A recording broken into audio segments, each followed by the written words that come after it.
evening and welcome to Meticulous Moments. My name is Juanita Kapp. You can reach me at meticulousmacarons@gmail.com or find me on LinkedIn. Since the COVID-19 pandemic hit the globe, I've had the wonderful privilege to meet a wide array of fantastic individuals. These individuals have truly touched my life in so many positive ways. Amongst this group of people, there are authors, public speakers, life coaches, poets, leaders, and visionaries. They are the unsung heroes of our time. Therefore, I decided to start the Meticulous Moments movement out of a sense of my gratitude. It is my way of giving back to the community. Let us share and reshare their stories in an effort to build a better society.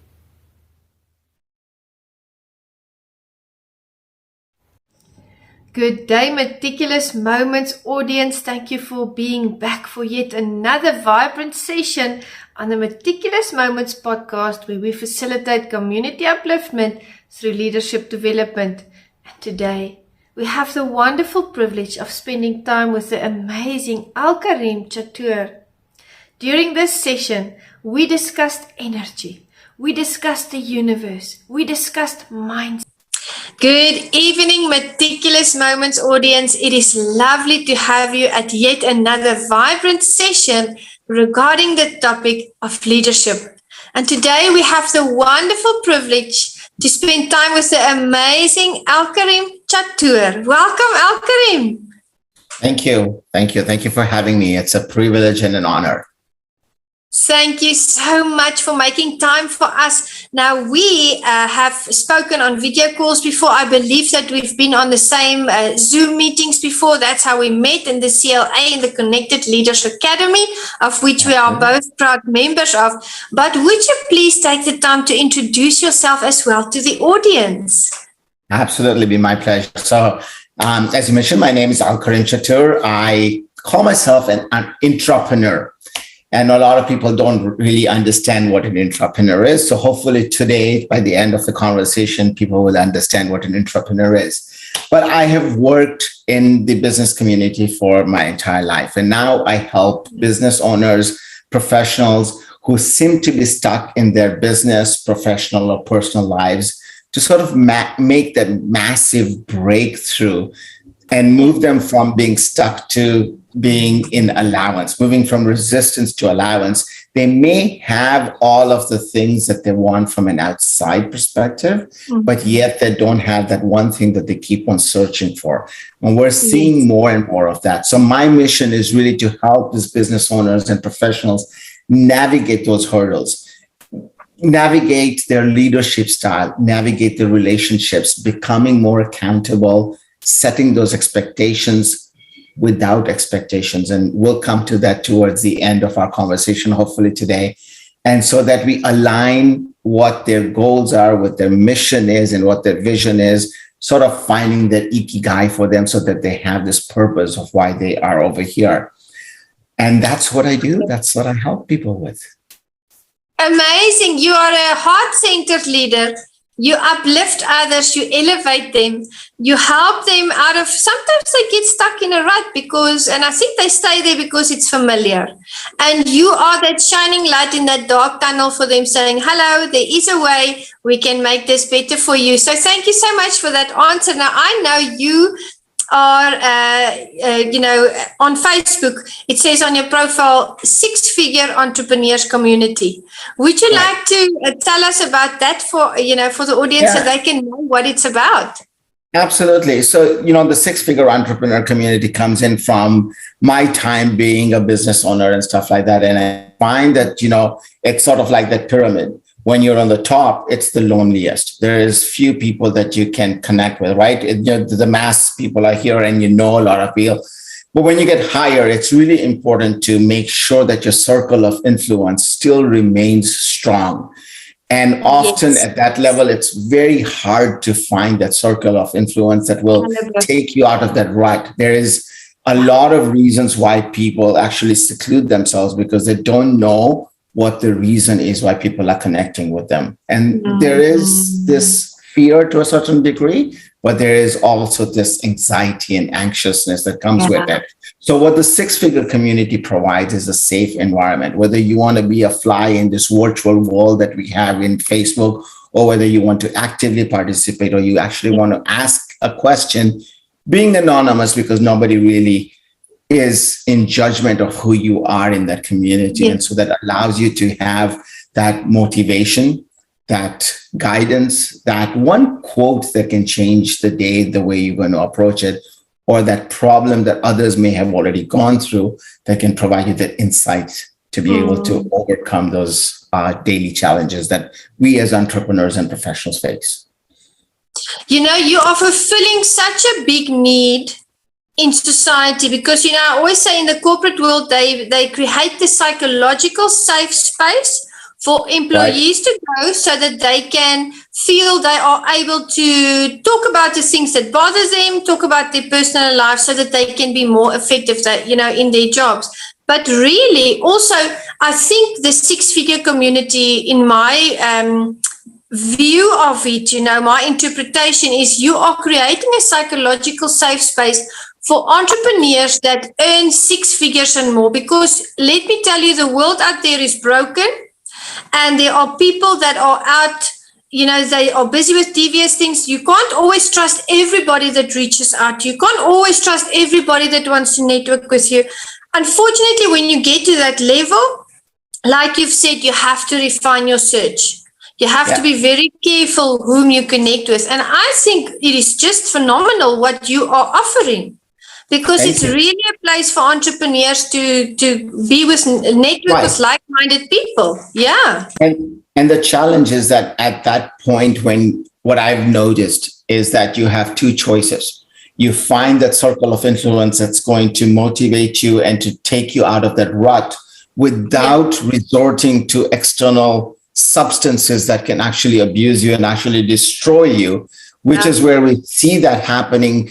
And that has effects in your personal life, in your family life, in your business, in your relationships. And the last thing we want is to destroy that. We want to keep that integrity of those things because you worked so hard because you wanted to provide for all of that. And often when it happens is we provide for all of that, we get to that at the expense and sacrifice of everything that we've really built it for. And it's counterproductive. Yes. The intention is pure, but the journey isn't always. And the end result is sometimes negative. Yeah. You lose that sight, right? And so when you have that clarity and you understand that others are also facing this, and what are some of the tools that they're using to be able to overcome that, that's what this community provides. Beautiful, wonderful, innovative idea from a person that is a true entrepreneur. I'm so blessed to know you. Now, I've seen that you practice as a consultant. You're a coach. You're an energy practitioner at NRJI. Can you elaborate on that for us? Sure. So NRJI, if those that haven't figured it out, stands for energy. Right? It's a play on words. It's NRJI, energy. And, you know, this came about to me in a weird way. So for the longest time, for over 30 years, I've been in the family business. And I say this with all humility. Our family had what I called the golden touch. We really would touch anything and it would be successful. Except a few years ago, that started shifting. And we went from the golden touch to a domino effect, where everything that we did would actually start fall apart. And it got to a point where about 5 years ago, I lost everything in a fire. And that really changed the way I looked at things. So at that point, I got introduced to an energy practitioner from Africa who was a friend of the family for the longest time. Now, I have a business background. I have a computer science background. So I'm this scientific, methodological, accountable person, right? And my parents would tell me, you have to talk to Almas. And I'm like, nah, you know, give me logic. Yeah, this voodoo stuff doesn't work for me. Yeah. But when this fire happened, my brother actually said, no, you got to talk to this lady. You got to. So he set up my appointment. Well, when she first spoke to me and she did what I now practice as a body code practitioner and told me things that only I would have known. And the underlying concept behind this is that we're actually energy beings, right? And so when I had lost this business and I found this new methodology and became an energy practitioner, picking up 9 different modalities and stuff like that, I was caught between being too experienced and educated to find a job and not having enough real experience, because I'd been in my own business for 30 years, to find anything in between. Yeah. And that's when I became a consultant. So then, as I was working with clients and I was working with people with trying to help them with reshifting their mindset with this energy modalities, I ended up being coaching. And so I got my coaching certificate. So for the longest time, I had this silo. I was a consultant, I was a coach, I was an energy practitioner. Little did I realize for the longest time that there's actually a parallel path that flows through all of that. And that's what being an entrepreneur is. You take the business skills that you have the leadership skills that comes out of coaching, and you are an energy being, and you're able to be an empathetic person. You're able to understand how other people work through your own feelings, because the subconscious mind knows everything. And that's what I bring together. That's where I bring the emotional quotient of the individual out that is hidden inside, to be able to bring them to their highest level. Wow. You help people to unlock what is there. They just don't realize it yet. I love that. I love your heart for people. I love your mission and your vision. Thank you. Amazing. I looked at some of your posts on Facebook, Alkarim, and you had a lovely post on walking away. And sometimes it's very difficult for people to walk away from unhealthy situations, from unhealthy people. It's difficult to let go. And I'm going to read the post, and I would love for you to, talk to the audience about it. You said, what do you need to walk away from? You started with that question. And then you said, are you having difficulty to let go and be stuck in constantly thinking about things and people that result in fear, anger, and anxiety? I hear you, as I have been there. However, when I used some simple tools, I can help you change your mindset and let go. Tell us more. Thank you. That's one of my favorite ones. It has so much depth, right? And I want to start because somebody told me this a long time ago. Yeah. That when you're talking to somebody, they will not remember every word you've said. But there's 2 things that are really powerful: how you make them feel, and the story you tell. Wow. Okay, so how they make you feel, or how you make them feel, and the story you tell. So I hope that in this virtual conference that we're having today, and that your clients will get something out of it. But I want to share a story, and I'm going to make it short, not too long. It could go on for long. So there's a man who comes home one day. Yeah. And he finds that somebody has left a big pile of cow dung in front of his door. Yes. Have you heard the story? I think I've heard something about a horse in a room, but I'm not sure if it relates. I'll tell you after you finish. All right, sounds good. So he opens it, he comes to his front door, and somebody's left a big pile of cow dung. Yeah. And he goes, what do I do with it? And so there's 2 choices, right? The 2 choices are that the individual can be really upset and angry that somebody's left this cow dung in his front. And he can now take that and say, you know what, I'm going to go throw it to everybody else's house, or I'm going to carry it with me and get rid of it that way. So, he takes it in his body or pocket and purse or whatever it is that he's carrying and walks around. And the more he walks around with it, the more people will run away from him, because he will start smelling. Yes. People will start complaining that you stink. There's a smell that's coming out of you. And so he will then wonder why people are running away from him, not realizing that the reason is what he's carrying. The other option is to say, what can I do with this? Yeah. And he takes it to his yard, puts it in there, gets simple seeds that are, let's say, zero cost almost, right? Yeah. And you can grow something out of it, which will feed him for years to come. Beautiful. And so the difference is that when I say you need to let go, we have to understand and remember that the past is not a predictor of the future. Amen to that. Yes. Yes, the past is not a predictor of the future, yet we tend to hold on a lot more of the past than to be open and receiving what the future holds. Yes. Yes. Right? So now we have this thing in our wrist or our hands, right? Yeah. And you're holding the past over here. Well, how are you going to welcome the future if you don't allow this to go? You need to let go. Yeah. At the moment you let go is when you can put new things in there. But we tend to carry this baggage around us constantly, saying, he did this to me, she did this to me, I could have gone to school, I could have studied, I could have did this, I could have gone to the gym. Yeah. But sometimes it's too late. Yes. Because you are so holding back, right? Yeah. And we tend to bring that upon ourselves because there is a symbiotic relationship between our mind and our emotions.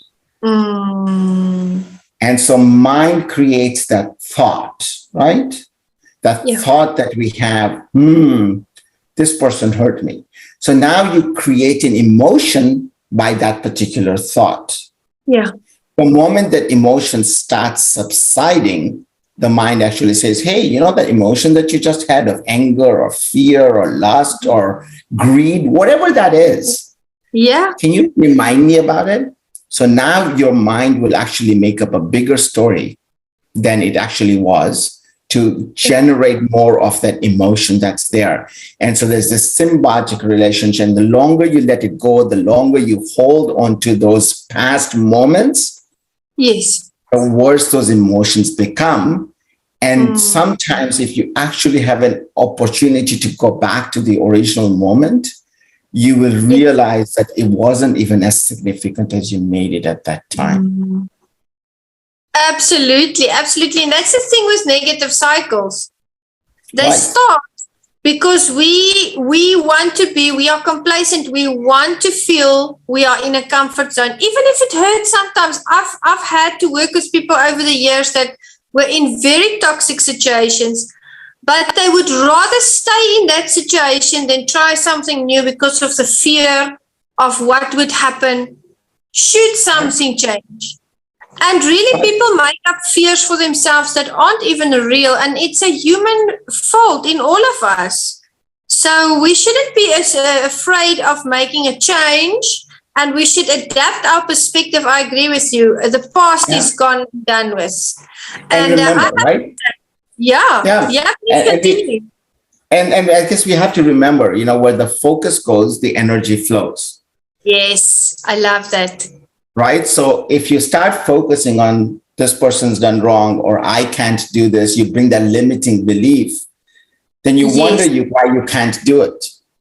Right? And so when you have the limiting belief, you're actually just enhancing and enforcing the limiting belief. And this is what Shakespeare calls self-fulfilling prophecy. We wonder why things are coming true, not realizing that's where our focus is going. I love that. And that's so true. Yes. Yeah. Right? Because we make it our reality. That's how we create our own reality. Absolutely. And coming from the reality to the focus, the energy, we talked about energy extensively the other time when we had our video call. It was such a lovely call. I was so inspired. And we talked about the fact that energy cannot be dispersed of. It can change, it can move places, it can go here, it can go there, it can come back. It's all your decision. Would you elaborate on that for the audience, please? Sure, absolutely. So energy, if anybody has taken physics in school, will know that energy cannot be created or destroyed. It can only be transmuted, right? So take water. Water is an object that we can touch and feel. You raise the temperature of water, it turns into steam. It's still H2O. It's still water. It's just transmuted its energy. The vibration at which it is at has changed. You take that same water and put it in a cold environment, it turns into ice. It's still water, right? Yeah. And that's the same thing with our energy. It's the frequency with which we actually vibrate at is going to make a difference, right? And the highest level of frequency is the frequency of the universe. And we all want to be able to vibrate at that frequency. And then you have that connection, that alignment with the universe, where you know your purpose, you know your reason, your setbacks are now a lesson and a journey through which the universe is guiding you, because the universe always conspires for your highest good. Right? Yes. We talked about tuning forks, right? If you were to take 10 tuning forks and you take the one with the lowest frequency and you activate it, all other tuning forks will vibrate at the lowest frequency. And when we don't let go, we're vibrating at that lowest frequency, and then we attract everybody with that same frequency. And then we wonder why we constantly have setbacks, why we constantly have the same circumstances. It's because we're vibrating at that frequency. Exactly. You know, a few years ago, Alkarim, you will know when I mentioned this, a few years ago, people were really, really scared of the word energy. Yes. Vibrating on a certain frequency. If you mentioned universe, people would have thought, if I mentioned it, they would have said, oh my goodness, what is this new religion? People fear what they don't understand. Right. Science is not the opposite or the enemy of religion. God created everything, even science, to help us to excel. And when I say universe, I say what is in creation today. It is not something bad. I always tell people, when they're complaining and they tell me things are not going well, I say, well, did you get up today?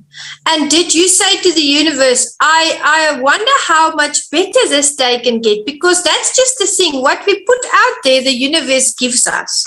So if we put out positive energy, what are we going to get? Like you said, positivity. Doors are going to fly open. The universe is just going to put it on the silver platter for you. But just to get people there, to realize that is the challenge, because you mentioned the word self-limiting, and then you said beliefs. And that's the real struggle that keep people on that low frequency, I believe. Yeah, 100%. And I think that change in frequency can only happen with us, right? If we're able to change the radio station when we don't like it, we understand the reason you change the radio channel is because you're going to get a different frequency. It's the frequency that you're going to like. The same way, you need to change your frequency to the one that you like and want, and not get stuck in the one that you're at, because let go of the other stuff and you will change your frequency. There you go. I mean, there's the winning recipe. Anyone watching this can just make this decision and change their life. So Alkarim has practically put it on a silver platter for you. Thank you. Tell me, how does being a leader influence your day-to-day decision making? I'm going to keep this one short. I think if everybody would practice the simple formula, give more in value than you expect in return. Wow. Give more in value, and remember that one small thing can create a ripple effect in somebody else. Mm-hmm. When you have a still water, just one small pebble will create ripples in it. Yeah. One does not know how and what they can impact. Yes. And that's what a leader does, is they don't change, they impact change. Beautiful. I love that. I love that. And I realized, as you were speaking, I was thinking two things. The first thing I was thinking was that, a leader should be someone that is always the same. People shouldn't fear in what mood you are today. Yeah. They should just know you. If I'm going to contact Alkarim, he's going to be the same. He's going to be the same with me because he's a generally nice guy. I mean, I don't say we don't all have bad days, but I mean, you are professional and you're a leader and you lead people and they know what to expect. Right. And the other thing is, we have to be so careful of what we say to people. Yeah. Because they might have a smile on their face, but they might be going through inner turmoil. And here we come along and we just say the wrong thing and they have a tumultuous day or a tumultuous week. And we didn't even think, we did something wrong. So let's be careful about the words that we speak to people, because in actual fact, we are speaking it over people. Right. Now, I always tell people in the church, with the names, I always look up what people's names mean. And my name, for instance, is Juanita, and my name's meaning is God has been gracious. So always when someone calls me on my name, I think in my mind, oh, God's grace is upon me. And I have to say, I have lived that. God's grace in His hand has just always been on my life forever. And it's because people speak that over me when they call my name. Something simple like that. So let's speak positivity as you also advocate. Let's be positive to people. Now, I want to ask you, how important is it for a leader to be well-versed in their vocation? How important is that? I would say a leader does not need to know everything. Yeah. So it's important that they are knowledgeable, because a leader gets to his position because of experience, not necessarily education. It's experience that will lead them over there, right? So you can take somebody who is highly educated but who is not experienced, will have a difficult time being empathetic towards the individual that they're working with. It's only when you've gone through that experience that you can relate back to them, not just at an intellectual level, but even at an energetic level. And, that was one of the points I was trying to make to you about earlier of, being a leader. And you were saying how you talk to the other person.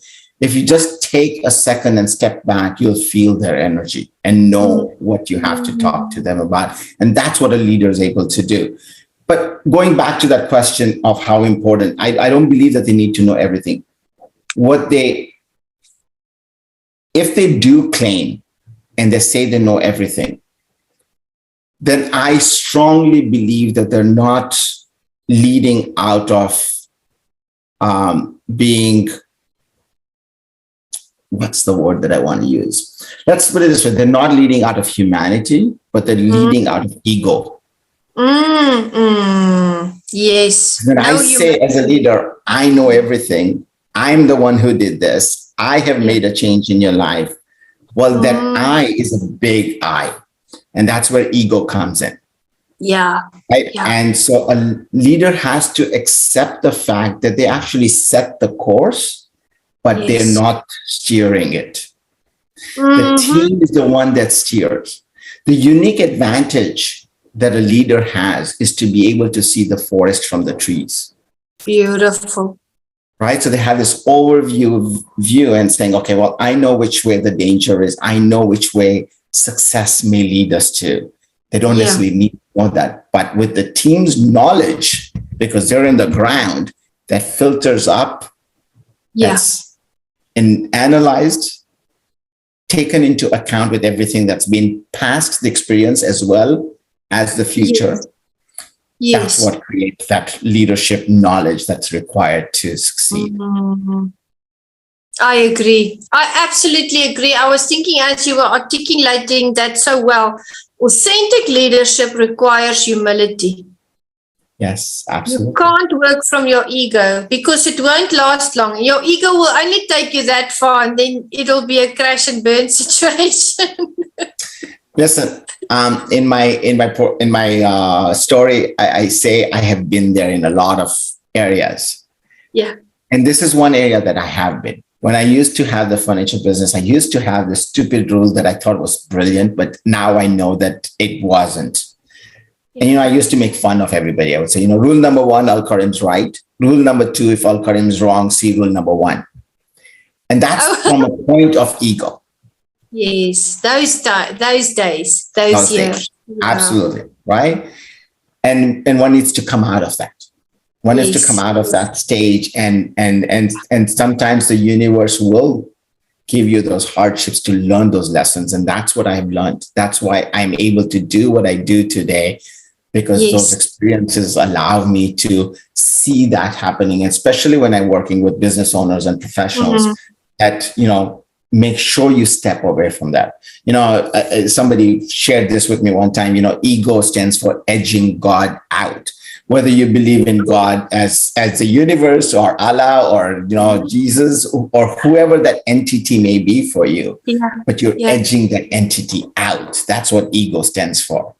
And when you do that, then it's you against the universe. And there's only 100% chance that you're going to lose.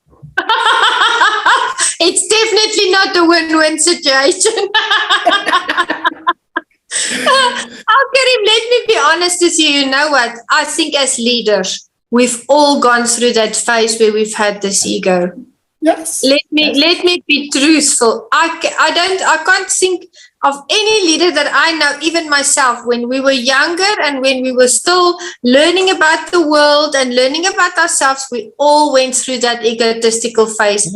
Thank God we've moved out of it and we can identify it now. Absolutely. Yeah. And we have brought God or the universe back into our lives. Yes. So the doors are flying open and there's just bliss and flow and everything is fluently moving along. Now, I want to ask you, is there a leadership memory that brings you to tears that you would like to share?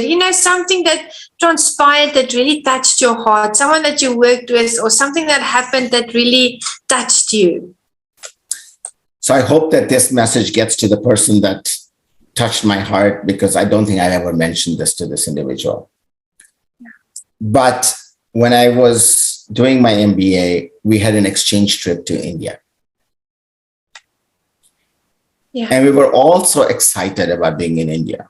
And all of us went to discover, the places that we wanted to see and, part of the trip that was there. And we had gone there for a project. So we were so engrossed in meeting our partners and doing our project and stuff like that. And yet there was this one individual who woke up early morning, went to a store nearby in a taxi, and bought the entire store out practically. All the rice, all the bread, all the food that was chocolates and stuff like that, everything. And he loaded in the taxi, and the taxi driver goes, "You're visiting here. Why do you need this?" And he goes, "Take me to the nearest ashram." Now, for those who don't know what an ashram is, it's sort of an orphanage. And he went and gave all of these items to the orphanage. And I also want to acknowledge the driver, because I heard the story. The driver refused to take money from this guy because this is the first time I've seen this. My goodness. What a wonderful story. This individual runs a corporation as the top person in that organization. And that's really, really touched my heart. That's a leader. That's a leader. That is a leader. Thank you for sharing that heartwarming story with us. It's amazing. It's amazing that there are still people out there that have those caring hearts that make a difference. And look what happened. And that was a decision that individual made. And look what happened years after, because they gave up that decision on his own without letting anybody know. without letting anybody know. We only found out because somebody found out, and we all then said, we all respect that. That's wonderful. Absolutely. Thank you so much for sharing that. And there is someone in the audience that needed to hear that today. Thank you very, very much. I appreciate you. I appreciate that. Thank you. Thank you for allowing me to share that.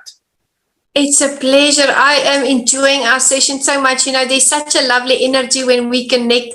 It is just, I feel it. It is just amazing, and it's a blessing. It's totally mutual. Thank you. Thank you, Alkarim. Now, our next question. How do leaders, because we go to leaders and we say, keep up the good work. It's something we do. And sometimes we say it without really thinking about what the work entails, the effort. How do leaders keep up the good work? Because they're always encouraged to do so. Yet there are some obstacles that they'll inevitably face along the way. It's not always just a happy journey. Yeah. There's a number of ways, and I don't think there's one simple answer, right? There is no simple answer of how we can keep up the good work. But I think some of the concepts that we've talked about, if we can revisit those, right? Yeah. Give more in value than you expect back. Mm-hmm. If you constantly do that, then you will want to keep up your good work because you will see the returns. As soon as you overcome that, yeah, and you want more in return than what you're giving in value, then greed takes over. Then there is no limit to that greed, right? Mm-hmm. The richest man in the world was once asked, how much money is enough for you? And he said, one more zero than I currently have. My goodness. And that brings me to the concept of zero or sifr. Sifr in Arabic is zero. Oh. You put zero behind a one, it has no value. Yes. But remember, everything evolves from nothing. Yes. Everything evolves from nothing. If you actually have this concept of I need zeros, then there is no end to it. And this is where a lot of people don't have that personal satisfaction, where their emotional quotient is at a zero. Yeah. That zero can evolve into whatever you want just by moving it to the other side. You put it on the other side of a number and it's now infinite because there's no limit of how much you can do that. It's only when you run after that zero that it chases away from you. Yes. So that's a phenomenal answer. Yeah. To keep up that good work from that concept of, nothingness. Because everything evolved out of there. Absolutely, absolutely phenomenal answer. Blew it out of the water. Best answer ever. Appreciate it. And you know what I was thinking when you were saying that? You said just move it from the one side over to the other side and you'll have infinity, the endless possibilities. I thought of flipping the script. There might be someone in the audience today, you are in the same cycle, you've been in the same rut, you are ready for change. Listen to this interview, apply the principles that is being discussed here that Alkarim is bringing to you and apply them and flip the script, move the digit and your life and your doors are open and there you go, happiness will follow. Absolutely, yeah, because there's no resistance then. Yeah. As soon as you create that zero that you want, you're chasing after it, there's resistance. When there's billions of zeros on the other side of the one, all you have to do is just move one at a time. Just move it. Absolutely. Thank you very much for that lovely answer. There are so many valuable golden nuggets coming out here this evening. It is just such a fantastic interview. And we talked about universe. You and I love to talk about universe and the energy and all of these things. So, how do you perceive the universe to be at work in our lives? What is your view of the universe? So for anybody that's read the book, The Alchemist, the answer lies within that book. So if you haven't read it, please do read it. And there is one sentence in there And that summarizes this, right? So that the universe always conspires for your highest good. Beautiful. The challenge is that we don't understand that the way it should be. And so when I tell people who are challenged or suffering or have issues or resistance in their life, they go, how can the universe have my highest good when I'm struggling with this? And I didn't quite get this concept until the fire. Because at a young age, I was told this, is that there's 4 stages in your life. They talk about the 4 stages of life. We talk about, midlife crisis. Yes. The midlife crisis is the 3rd stage. You have 2 stages prior to that, and you have 1 stage after that. And that's what the universe provides for you. So at the age of 12 or somewhere around there, you will face your first crisis. It could be that girlfriend or that boyfriend of yours that didn't love you as much as you loved them, and, your first love. Or it could be a personal tragedy, whatever that is. But that's preparing you for your life, and you need to respond to life at that point. But often it's not as drastic. It's going to be a small sort of, nudge. The second one would be around 25 or 30 years old. They'll be a little harsher. But that's also your wake-up call. And then you get the midlife crisis. If you haven't allowed the universe to work with you, then those stages will keep on coming. And the last will come around the age of 70. Oh. Right? Yeah.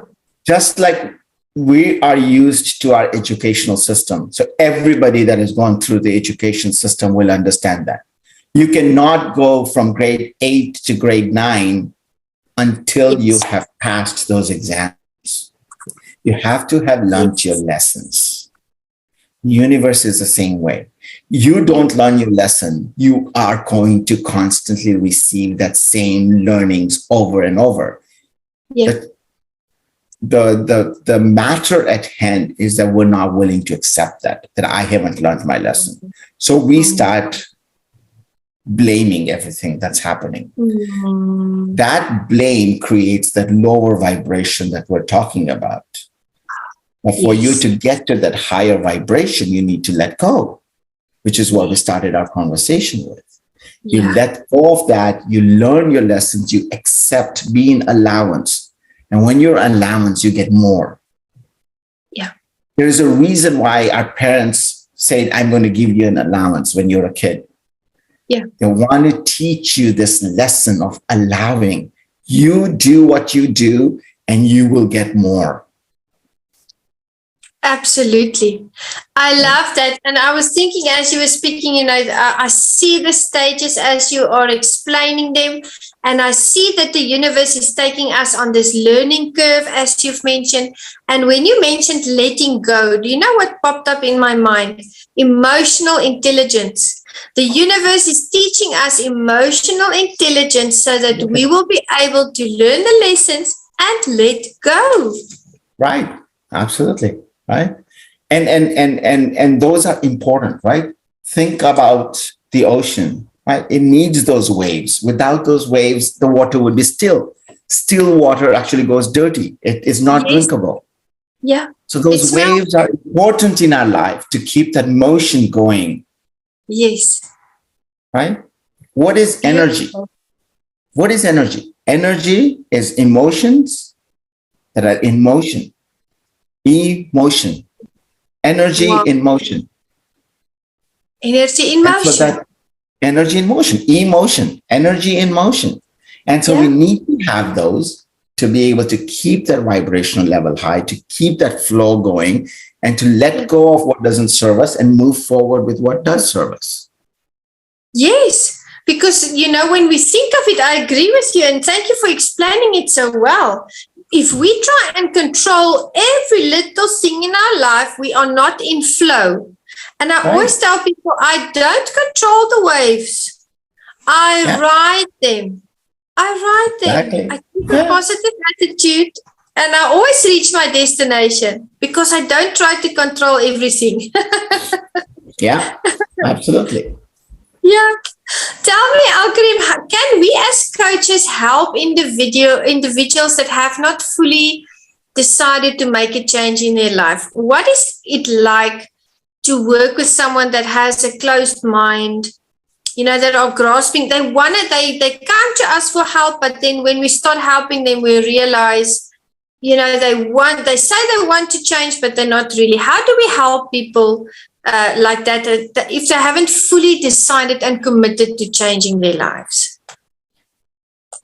I'll start by saying that in today's world, it's such a fast-paced world. We live in a technological world, right? And so when you're not willing to change and you've decided, even if you've decided what you want, I would say you haven't decided what you want. Because once you've decided and you stay where you are without wanting to change, you actually risk being in complacency. And so that in itself becomes a danger, right? So we need to be able to move forward from whether we have decided or not. Everybody needs to be open to be able to change. And that's the biggest thing, right? So as coaches, we can help them navigate the challenge of change. Yes. The biggest hurdle of change, people say, is that they don't have choice. What we have to understand is that you always have a choice. Yes, absolutely. Whether you make a decision and change it in 1 second, 1 day, 1 month, 1 year, 10 years, doesn't matter. If you just understand and say, I have a choice, then you don't go back and holding back to those things. Oh, I wish I'd done that 10 years ago. I wish I'd done that yesterday. Because we do something and then we hold on to it. Oh God, I should have done that. Going back to this concept of let go. So that's how we as coaches can help our clients understand that you have this choice. If you let go of that, what you're holding on to, that's the case. Now, often it's not a case that they haven't decided, actually. Our bodies, our subconscious mind already knows. Remember, the universe always conspires for your highest good. So internally, you exactly know what you want. Yes. The issue on hand is what you talked about, is that fear of change.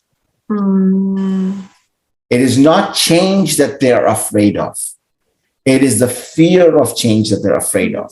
And if I can take one more minute to explain to you why that's the case. We spoke about that when we were talking earlier. Is that when we approach change, there is two options that we have, two choices. How are you going to approach the change? Are you going to approach it through hope, or are you going to approach through faith? I'm going to repeat that. Do you approach it with hope, or do you approach it with faith? Now, I'm going to say this, that most, even religious bodies, will say, have faith, have faith. Or they'll say, have hope, right? There's two schools of thought there. Have faith is the bigger one. But what do we choose? We choose hope. And where there is hope, there is fear. Where there is faith, there is unconditional love. Wow. Beautiful. When you say, I hope I will succeed, then you're adding an element of not succeeding. And that's where the fear comes, is what if I don't succeed? What if I don't make the right choice? What if I don't know what I'm doing? But when you have faith, it's like, I know, I got this. The universe is at my back. I'm going to fly. And that's the difference. And that's where coaches come and help you to understand that you already know what's right. A coach will not help you decide, but a coach will help you filter out those fears that you have and help you understand your decision is correct. Wow. Wow, wow, wow. Putting hope, hoping in something brings that element of fear you mentioned, but where there is faith, there is unconditional love. it is so important for the audience to realize. I hope they realize, and you mentioned that sentence in the book, I hope they realize that the universe is for them and not against them. Yeah. Yeah. I would say let's make sure that they have the faith that the universe is for them. Yes. And that, it does conspire for their highest good. Yes, it is a done deal. The universe is not going to change its mind. It is a done deal. It is a universal principle. So thank you so much for laying that out there for us. We have faith. We don't hope, we have faith. Because there is unconditional love, and we need all of that in our lives. Yeah. Love conquers it all, right? Yeah, absolutely. Absolutely. And I can't believe that we are almost through all of our questions. I mean, as usual, it has been such a lovely privilege to spend time with you. We only have 2 questions left. Where did the time go? It's been a pleasure. It's been a real pleasure. We'll have to do this again. Absolutely. There has to be a sequel. Absolutely agree with you. Right. Tell me, Alkarim, the second last question. What is next for you? What projects do you have? How can we elevate you? How can we support you? What are the things that you are busy with? How can we follow you on social media, your website, any contact details that you would like to share? Yeah, sure. Like I said earlier, my mission is to raise the emotional quotient of as many people as I can. And I know I'm starting out with entrepreneurs and professionals, because I believe that at the top, if we can get the leadership to change, then that will have a ripple effect across the whole organization and the larger. It's more difficult to change everything at the bottom and move up. Not that it's impossible; it's just a grandeur task. My purpose is that if I can change the emotional quotient at that tip, it will just flow really wide. The web is a lot wider in that case. Yeah. And so that's my premise, is that I can be that architect of change for everybody. And I want that guiding principle of the universe to be there for everybody, so that those that are facing challenges, that are facing setbacks, to learn and understand from my experience, to say, yes, you can change. Age is just a number. Money is just a number. Don't let those things hold you back. The more you hold them back, the greater the resistance, the greater that setback and challenge is going to be. For those that are electricians or understand electricity, it's, that the dimmer switch that we have. The higher the resistance, the less the light you have. So remove that resistance. Let there be light in your lives. Let the universe guide you. And so for me, follow me on Facebook. You can follow through my name. You can follow through on NRJI. There is, like Juanita said, there is a 6-figure entrepreneur community. I would love for people to join in. Just a few simple questions to answer to make sure that we have the right community. The circle of influence remains what we want it to be. And my next project is really to be able to work with individuals. And so if anybody resonates and wants to have a conversation with me, I work one-on-one with individuals. So that's really my forte and my strength. And that's where I want to make the change. Who knows what the universe holds? There is faith in me providing a number of different programs over the next couple of years, and those will hopefully be shared with you as soon as they're out. So if you follow me on Facebook, my website, there's 2 websites. There's nrji.ca, and the other one is setback-2-triumph.com. You can visit either one of those, and there's a free assessment on it called the Blind Spot Assessment, which allows you to see what your blind spots are, and a great way to start our conversations, and to look forward to connecting with the audience. Wonderful. And, this has been such a wonderful, revelatory, amazing session. I am sure the audience has found so much wisdom in here, so many principles that they can apply in their lives. And we are really going to follow you on social media.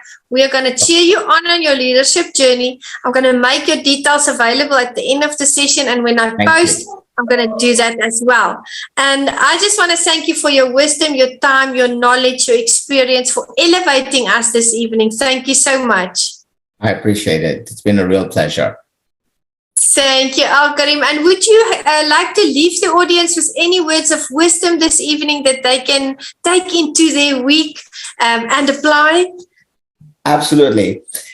I tell you, I have this acronym that I use that comes from a little candy thing that we used to have as kids. So I don't know how many of you are exposed to this, but it's called Pez. It was a rectangular little candy with a little face, and then you pop it and then the candy comes out. I don't know how many of you would relate to that, but it's great. I like to remember things through something that raises an emotion in me. Yes. And so Pez has always been a candy that I used to like. It used to be sweet, but it used to be bitter as well. And that's what I come up with, a sibling for Pez with P-E-S instead of the Z, and it's Pez Junior. And that stands for something that I have made as my guiding principles of how I live life. And I invite the listeners to incorporate that in their life. Yeah. Is if you could live your life with Pez Junior, which is no projections, no expectations, no speculations, no judgments, no rejections. Wow. Beautiful. That's what I would leave my audience with. Amazing. Thank you for putting that wisdom out there. Thank you for, illustrating where it comes from, the origin story of Pez Junior. Now people are going to remember that. They're going to listen to this session, and a few days later something will remind them of this, and it will touch them, and it will be coming up against in their consciousness. So thank you so much, Alkarim. We really appreciate it. It was just lovely. It was my pleasure. Thank you so much for having me. Thank you. And Meticulous Moments audience, we have already decided there has to be a sequel session to this one. So we will keep you up to date with the next session. And to the audience, thank you so much for joining us. We will see you in the next session. Goodbye.